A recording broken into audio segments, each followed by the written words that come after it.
apabila kalian lewat di ahli syurga dengan orang-orang ahli bermusuhan, pasal itu alaihi, maka ucapkanlah salam kepada mereka, tu'fa'akum siratahu wa na'iratahu, akan dipadamkan dari kamu permusuhan dan kejahatan mereka. Artinya kalau kita melewati orang yang dalam keadaan bermusuhan, atau kita melewati, ini nanti bertemu kepada orang yang memusuhi kita, maka disilakan mengucapkan salam. Jadi mengucapkan salam itu bukan hanya kepada orang yang kita sukai, teman, saudara, bukan, tetapi semua orang. Kalau dia memang orang Islam, meskipun orang tersebut memusuhi kita, atau ya ini pasti bukan musuh, cuma dia benci dengan kampung kita misalnya, ya, nanti ada bersepeda, artinya kelompok yang dalam keadaan bermusuhan, meskipun kita tidak ikut di situ, maka tetap disunahkan untuk mengucapkan salam kepada mereka. Kenapa? Karena ketika mengucapkan kalimat salam, maka Allah akan padamkan ya dari diri kita ini permusuhan dan kejahatan, atau Allah akan padamkan permusuhan dan kejahatan pada mereka. Karena kita sudah memulai mengucapkan kalimat salam, ya. Sebagaimana pesan dari seorang bijak namanya Luqmanul Hakim, ya bunayya idza marata bi qaumin farham hum bi sihamil islami assalam. Wahai anakku, apabila kamu melewati suatu kaum, maka lemparkanlah ya anak panah agama Islam, yaitu assalamu, kalimat salam. Ya, artinya dalam kondisi apapun kita ini tetap disunahkan mengucapkan kalimat salam, karena kalimat salam tersebut adalah diumpamakan seperti anak panah ya, yang mengenai daripada yang sasaran yang kita tuju. Nah, assalamualaikum, waalaikumsalam, assalamualaikum, salam, ya, keselamatan akan menimpa kepada orang tersebut, nah, dengan ucapan salam tersebut. Ini, maka begitu juga akan daripada pesan seorang ulama. Ya, artinya apa pesannya? Ya, jangan kita terlalu banyak bergaul dengan orang-orang jahat. Ya. Begitu juga juga jangan terlalu sibuk dari apa namanya bergaul dengan orang soleh sehingga kita melupakan ketaatan kita kepada Allah. Artinya kita diingatkan kalau kita kebetulan bergaul dengan orang yang kurang baik, ya tetap kita mengucapkan kalimat salam. Ya. Jadi selama dia masih orang beriman orang Islam, maka tetap disunahkan mengucapkan kalimat salam. Tapi kalau orang munafik, jadi bisa ketahuan nih mana orang Islam yang sebenarnya, mana juga bukan orang Islam.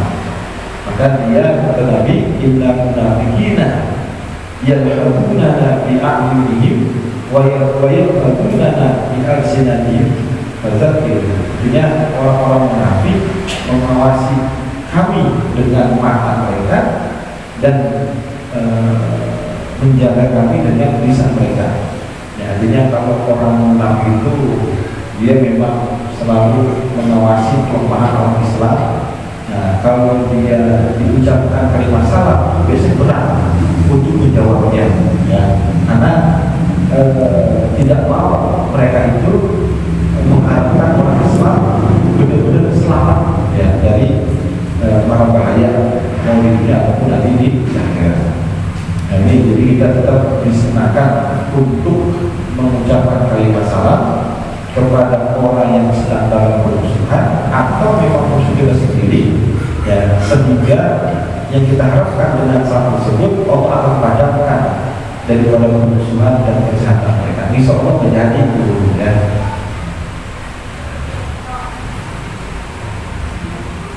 Menjadi daripada kejahatan yang akan mereka lakukan terhadap diri kita ini, gara-gara untuk mengucapkan salam. Kemudian qala Rasulullah sallallahu alaihi wasallam, "Idza maratum bi riyadil jannati fattaqu." Qala wa ma riyadil jannati qala ila dzikri. Telah bersabda Rasulullah sallallahu alaihi wasallam, "Idza maratum," apabila kalian melewati riyadil jannati, taman surga, tahu maka lepaskanlah dirimu di situ, atau artinya singgahlah di situ, ya, minggu di situ. Oh, mereka menjawab, ya, para sahabat bertanya, wa ma riyadul jannati, apa itu taman surga? Qala ila di Nabi bersabda, itu adalah lingkarannya zikir. Ya, artinya apa? Apabila kita melewati hal zikir, maka kita jangan cuek, ya, jangan menghindar, suruh duduk. Yang pertama ini, hal zikir makna secara makna yang secara luhurnya itu lingkaran orang-orang yang sedang berzikir. Nah, kita sebut duduk di situ. Kenapa? Karena disitulah diumpamakan seperti taman surga, ya, diumpamakan seperti taman surga. Karena yang namanya taman surga adalah tempat hal surga yang mendapatkan ketenangan di dalam jiwanya.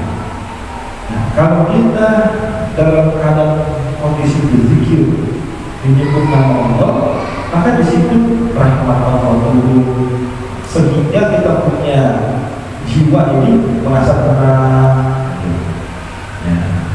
Minimal kita ini ba'da sholat 5 waktu jangan meninggalkan zikir, itu minimal banget itu. Nah, kalau kita mau ikut orang yang zikir bareng-bareng misalnya, minimal 5 waktu sholat fardu zikirnya jangan ditinggalin, karena kita sedang berada di taman surga. Ya, kalau kita betah sejak masih hidup tinggal duduk di taman surga, maka insya Allah nanti ketika di akhirat kita dimudahkan untuk berada di dalam surga, bukan kampanye lagi di dalam surga. Kira-kira mau nggak tuh maksudnya? Makanya biasakan di dunia ini kita berada di taman surga, karena taman surga yang diberitahu kepada kita ini di dunia ini ada beberapa tempat dinyatakan sebagai taman surga. Pertama halaqul dzikir, yang kedua majelis ilmu, yang ketiga rohut, ya, berada di Madinah, Masjid Nabawi, tempatnya dari linggar masjid sampai ke tempat rumah Nabi, makam Nabi. Itu kalau di Madinah sih halaqul dzikir rohutnya begitu besar, ya, artinya terbatas. Kita pengen ke situ juga, ya, butuh biaya, ya, butuh biaya, butuh, bahkan udah setiap waktu kita boleh ke situ, harus ada giliran. Tetapi masih ada tempat yang dikatakan sebagai taman surga ketika ini, yaitu halaqul dzikir bersama, atau kalau mengatakan majelis ilmu juga dikatakan sebagai riyadul jannah, taman surga. Orang berbuat pengen duduk di rohut, ya, yang malah gratis secara berbuat ini juga sih berbuatnya gitu. Yang berbuat kan silakan tidak ada di halaqul dzikir atau halaqul ilmu, ya, ini taman surga juga. Orang banyak yang heroin, enggak, padahal ini hadis sahih, ya. Apabila kita melewati taman surga, maka disuruh tidur, ya, singgah di situ. Ya, apa maksudnya? Maksudnya pada halaqul dzikir. Minimal kalau dzikir ini pada sholat jangan ditinggali, jangan habis sholat ya, kalau kita sedang di taman surga. Kemudian Rasulullah SAW,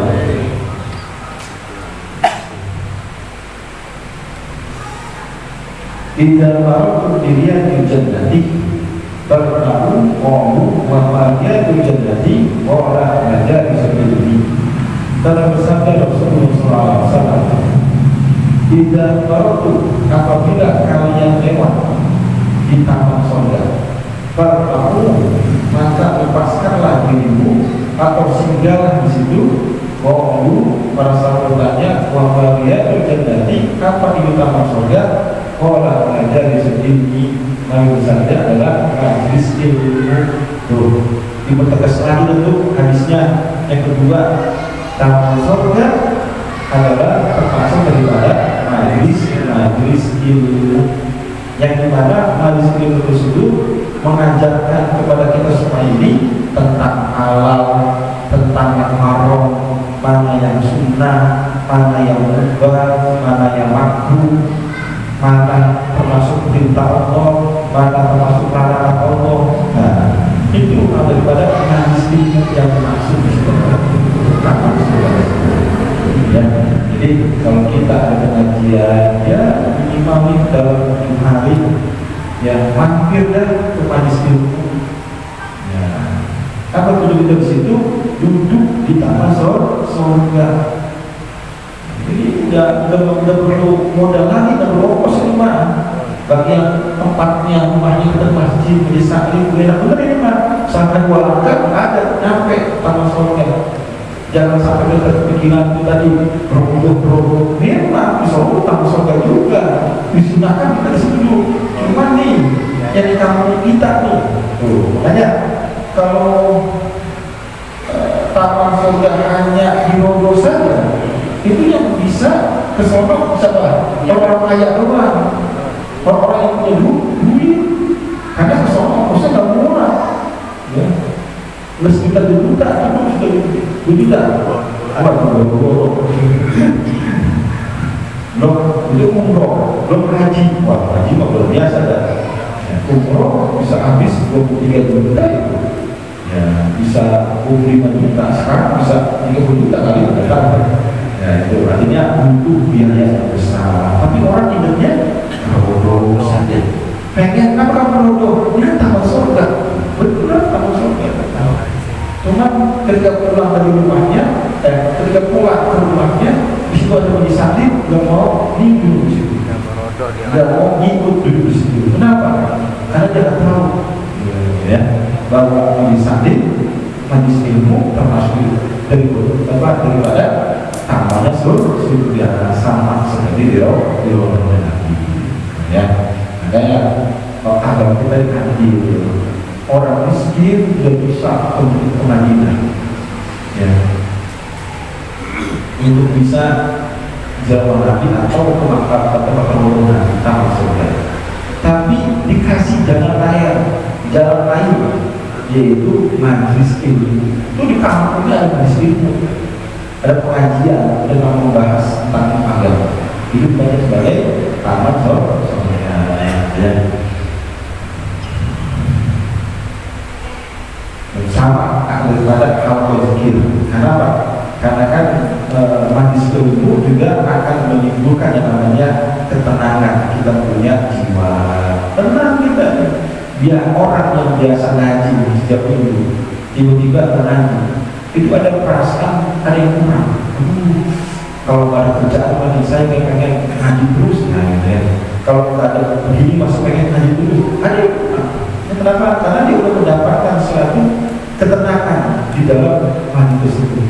Karena disitulah Allah memberikan rahmatnya. Sama seperti halqah zikir, Allah juga memberikan rahmatnya. Maka menimbulkan ketenangan di dalam hati seseorang. Dan apalagi majelis ilmunya ini beradanya di masjid, tambah renungan, ya tambah. Ini kan bicara bukan di masjid ini, di tempat lain. Yang penting itu kan diadakan majelis ilmu. Ya, apalagi kalau majelis ilmunya berada di dalam masjid, luar biasa daripada pahala yang memberikan kepada kita. Nah ini, jadi jangan sia-siakan nih, kita punya kesempatan yang begitu besar, tetapi kita malah kan tidak menggunakannya dengan sebaik-baiknya, ya. Jadi kalau bisa ya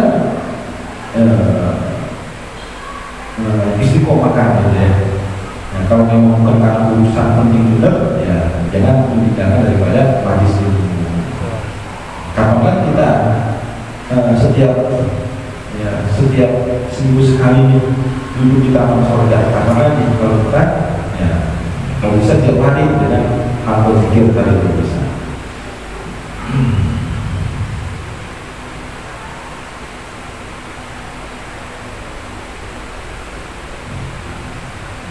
Kemudian qala Rasulullah sallallahu alaihi wasallam, "Idza marartum bi riyadil jannati fartamu kila wa mariyadil jannati."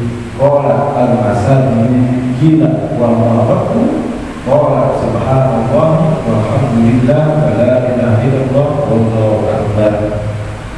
Ya, dalam sabda Nabi sallallahu alaihi wasallam, "Idza marartum, apabila kalian melewati taman surga, pertamu maka lepaskanlah dirimu atau singgahlah dirimu di situ." Kila ditanya, "Wahai jannah, apa itu taman surga?" Qala al-masajid, Nabi bersabda, masjid-masjid. Kila wa maraku, ditanya lagi, bagaimana cara melepaskan diri atau bagaimana cara hidup di situ? Qala subhanallah, Nabi bersabda, ucapkan kalimat subhanallah walhamdulillah wa la ilaha illallah wallahu akbar. Itu hadis yang berikut ini hampir sama mempertegas daripada taman surga, yaitu termasuk daripada halqah zikir, ya, terutama di dalam masjid. Nah ini ya, masjid yang kita laksanakan daripada ibadah sholat, kemudian dibarengi dengan zikir. Makanya habis sholat 5 waktu, khususnya jalan masjid, jangan kita langsung buka. Seharusnya zikir dulu. Ya, apa zikirnya? Tasbih subhanallah, takbir alhamdulillah, takbir la ilaha illallah, takbir Allahu akbar. Dan hal itu tasbih 3 kali, tahmid ya subhanallah 3 kali, alhamdulillah 3 kali, Allahu akbar 3 kali. Nah, la ilaha illallah sama juga khusus pada sholat maghrib dan sholat subuh. Nah, ya. Insya Allah kalau kita rutinitas ya seperti itu, ya kita punya hati tetap dijaga Allah Subhanahu Wa Taala. Ya, karena kita selalu apa? Memudahkan lisan kita ini untuk selalu zikir kepada Allah. Karena orang-orang yang ahli surga, yang dimana mereka memang selalu mengucapkan kalimat zikir, ya, kepada Allah. Bahwa surga adalah maulidur rahmah. Kita lihat, surga adalah tempatnya rahmat. Kita ini masuk dalam surga bukan berkat karena amal ibadah kita, bukan. Kalau kita dibandingkan amal ibadah kita dengan nikmat Allah, belum ada apa-apanya, belum.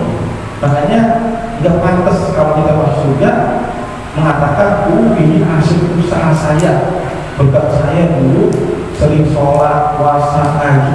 Nah, itu nggak pantas. Ya, karena kalau dibanding dengan nikmat Allah satu saja di penglihatan itu jauh rendah. Ya, makanya masuk ke dalam surga kita ini berkat rahmatnya Allah. Maka rahmatnya Allah ketika di dunia, kamu sering dulu di mana? Oh, di masjid, oh di majlis ilmu, oh di majlis halaqah zikir. Makanya ketika kita di dunia sering mendapatkan rahmatnya Allah, maka insya Allah nanti di akhirat kita akan dipermudah mendapatkan rahmat Allah, sehingga kita akan dipermudah juga untuk masuk ke dalam surganya Allah Subhanahu Wa Taala. Ya, pengen dapat rahmat Allah, tapi tidak betah tempat-tempat yang sekiranya Allah berikan rahmat kepada hamba-hamba. Seharusnya kita lebih getol tempat-tempat yang ada rahmat Allah, lindung di situ. Jangan supaya apa? Tempat-tempat yang dilaknat oleh Allah, nongkronglah, ada judi di situ, ada yang ngomong di situ, ya bercampur laki-laki dengan wanita di situ tanpa ada pembatas, kemudian membicarakan hal-hal yang lakukan atau bermaksiat. Nah, itu jangan, sehingga nanti kita juga akan menjauh daripada rahmat Allah Subhanahu Wa Taala. Begitu dari itu yang berhubungan dengan hati juga, ya. Jadi untuk masalah kita nanti di akhirat, ya tergantung daripada perbuatan kita di dunia ini. Ini kita seringnya mainnya ke taman mana nih? Ke taman surga atau ke taman neraka nih? Kalau seringnya main taman surga, insya Allah kalau masuknya dalam surga. Jadi kalau seringnya main taman neraka, itu tempat maksiat maksudnya neraka, ya. Enak di situ hawanya tuh, ya, waduh, ya, jangan sampai itu ada tempat di situ lah dikatakan sebagai ahli neraka, penduduk neraka. Ya, karena Allah senang daripada hambanya kalau berada di tempat yang neraka. Kita senang juga, kita punya hati senang, ada perasaan yang berbeda, ya. Nah, insya Allah kita bisa istiqomah daripada berada di taman-taman surga Allah.